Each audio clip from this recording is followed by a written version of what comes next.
प्रणाम जी। सतगुरु महाराज के प्रकटन की, बड़े महाराज जी के प्रकटन की सभी सुंदर साथ जी को हार्दिक बधाई हो।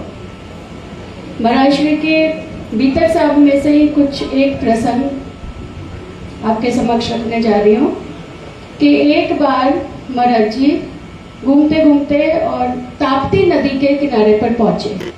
वहाँ एक स्थान पे उन्होंने विश्राम लिया और एक व्यक्ति वहाँ रहता था, उसने उनको भोजन आरोगने का प्रस्ताव रखा तो महाराज जी ने भी स्वीकार कर लिया और वो पूरा थाल सजा के भोजन उनके लिए पका के बहुत भाव से उनके आगे लाकर उसने थाल रखा।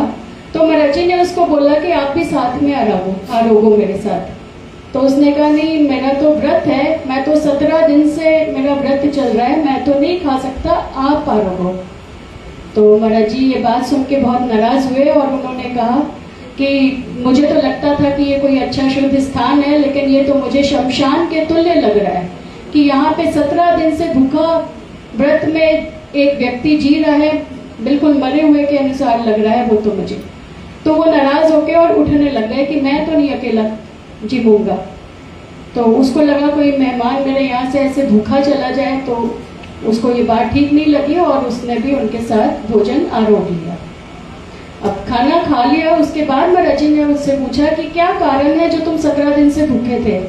तो उसने अपना मोटा पेट की तरफ इशारा करते हुए बताया कि ये घटना घटित हुई थी, इसके पीछे एक राज है कि मैं जो हूँ छाया सिद्धि के लिए मैं ताप्ती नदी में रात रात भर जल में खड़ा होकर अपना जाप करता था। तो एक दिन क्या हुआ कि अजगर ने मुझे नीचे से मेरे पैरों को लपेट लिया और उसकी जकड़न इतनी टाइट थी और फिर लेकिन ऊपर वाले की कृपा से उसने मुझे जो है दूर जाके पटका। और जब से ये घटना घटित हुई है तब से ये मेरा पेट ऐसे फूल के मोटा हो गया और मुझे तिल्ली का रोग हो गया, जिससे मेरे पेट का संतुलन बिगड़ चुका है पूरी तरह से। तो मैं अब इस रोग से इतना पीड़ित था कि मैंने अब ये दृढ़ निश्चय कर लिया था कि अब मैं अपने तन को ही त्याग दूंगा, तो नहीं खाना खाऊंगा, नहीं भोजन करूंगा, तो अपने आप एक दिन तन छूट जाएगा।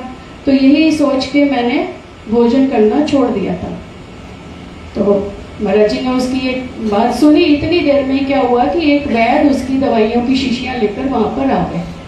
महाराज जी ने उनसे प्रश्न किए कि भाई क्या कारण है इनके रोग का, आपने क्या समझा है इनके रोग के विषय में, क्यों इनको आराम नहीं आ रहा, आप क्या इलाज दे रहे हो, ऐसे कुछ प्रश्नों की झड़ी रख दी उसके आगे।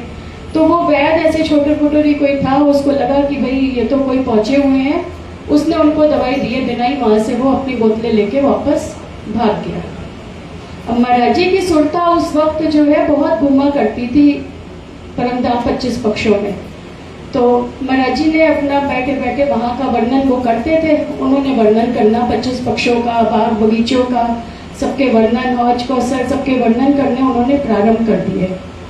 अब उस व्यक्ति को लगा कि भाई ये क्या बोलते जा रहे हैं, कौन से बाग बगीचे देख रहे हैं, लगता है इनका कुछ मानसिक संतुलन जो है ना बिगड़ा हुआ है। इन्होंने मेरे वैद्य को भी बोल के भगा दिया। तो उसने उनको कहा भाई आप तो हो गया, भोजन भी हो गया, सब कुछ हो गया, अब आप यहाँ से प्रस्थान करो। तो महाराज जी ने कहा अब तो हम यहाँ से न जाएंगे। तो क्यों भाई, आप क्यों नहीं जाओगे, चलो उठो अब आप जाओ यहाँ से। तो उन्होंने कहा नहीं, अब तो मैं तुम्हें ऐसी हालत में छोड़ के अब हम यहाँ से कतई न जाएंगे। तो वो बड़ा परेशान हुआ, बहुत इरिटेट खिसिया सा गया कि बिना बात के गले आके फंस गए मेरे।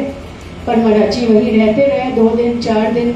वो अपनी चर्चा करते रहते थे और वो पहले तो बिना भाव के ही बैठ के सुनता था खूब उनकी, लेकिन जाए कहाँ, घर वही ठिकाना उसका वही था, बैठा बैठा सुनता रहता था।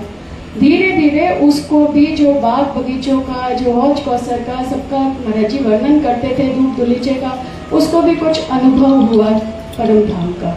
तो उसके भी भाव उनके प्रति जागृत होने शुरू हुए और भी 10-15 दिन में तो काफ़ी जमात वहाँ की, उस गाँव की वहाँ पे आके सुनने लग गई और बहुत सुंदर साथ उनके प्रति समर्पित हो गए। अब 15 दिन के बाद तो सुंदर साथ जी उसका रोग तो उसको याद ही नहीं कि कभी वो रोग भी उसको हुआ था, वो तो ऐसे ही छू हो गया अंदर से। इस वाणी का ये प्रताप है। ऐसे ही होते हैं सुंदर साथ जी सदगुरु महाराज की, जान के मूल धनी अंगना अपनी सो घर आए हमारे उनके संग निस्बत है। इस निस्बत की पहचान करके वो स्वयं हमारे घर आते हैं और हमें हमारे जो रोगों में हम जो अजगर ने हमें भी जकड़ा हुआ है। कैसे जकड़ा हुआ है? हमारे मन को, हमारे तन को, कर्म कांड में, माया के बंधनों में हम दिन रात के जकड़े पड़े हैं। जब सदगुरु महाराज आते हैं तो हमें इन जकड़न से वो छुड़वाते हैं। और हमारा भी पेट जैसे उसका तिल्ली के रोग से फूला पड़ा था, हम भी दिन रात के फूले पड़े हैं अपने अहंकार में, अपने माया के अहंकार में। मैं इतनी पढ़ी लिखी, मैं इतनी सुंदर, मैं इतनी धनवान, कोई ना कोई अहंकार सबके अंदर रोज ही जागृत होता रहता है।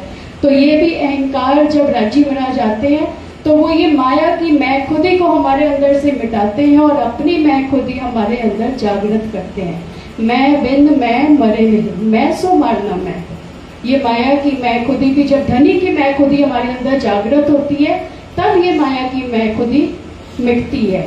ऐसे सदगुरु महाराज जब जीवन में आते हैं तो वो क्या करते हैं? ये दोनों तो मिटाते हैं, रोग भी मिटाते हैं। क्यों? क्योंकि वो क्या लाते हैं अपने संग? सब विद का औखद प्रकाशित खसम। ये जो अखंड ब्रह्मवाणी है ये सब विद की औषधि है।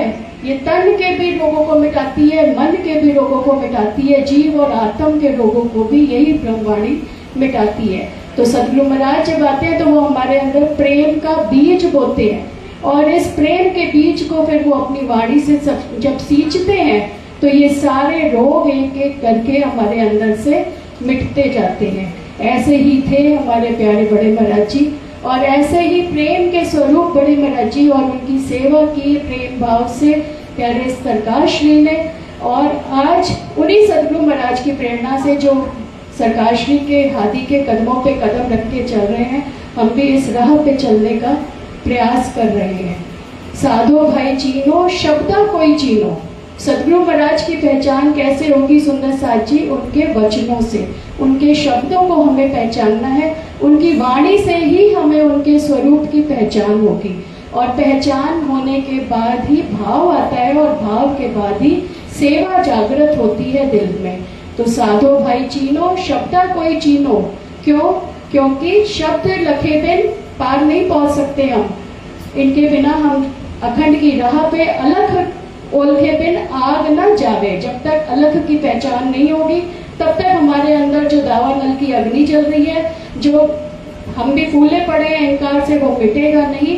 और जब मिटेगा तभी राज्य के विरह की अग्नि अंदर जागृत होगी और उसी से हमें इश्क की प्राप्ति होगी।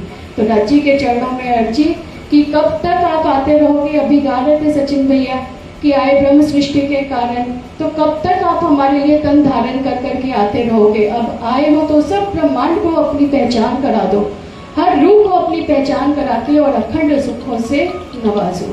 प्रणाम जी सुंदर साथ जी।